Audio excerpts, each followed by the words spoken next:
మామ సమేంది మామ ఈ మధ్యలో కనిపిస్తలేడు. ఏమో నాకు కూడా బాగా రోజులైంది, అసలు కనబడతలేదు, పత్తలేడు. ఒకసారి షమికి ఫోన్ చేయి ప్రవీణ్. ఏమో మామ ఈ మధ్యలో అసలు దరిదాపులో లేడు మన గ్యాంగ్లా. ఏమి హలో అన్న, నేను కొంచెం బయట ఉన్నా అన్న.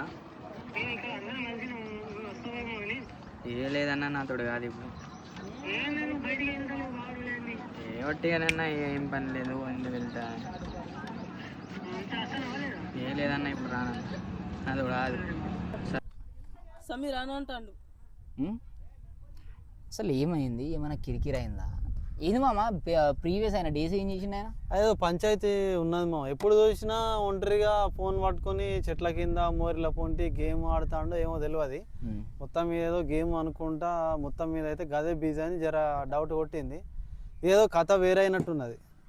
థింక్ చేద్దాం, రేపు మనము ఆడికి వెళ్దాం, ఓకేనా? ఆయన దగ్గరికి పోయి వాళ్ళ ఇంటికి వేద్దాం రేపు. ఇంటికి పోయి దొరకబడితేనే తప్ప ఇప్పుడు అక్కడ ఏదో తేడా ఉంది మామ, తేడా ఉంది. లేదు అని అంటే మనతో కలవకుండా ఎప్పుడైతే లేదు. అవును, సరే రేపు చూసుకుందాం మామ, బండెక్కు వెళ్దాం.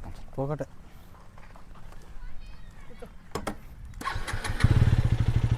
డోకి ఎట్లా ఎక్కుతాడు?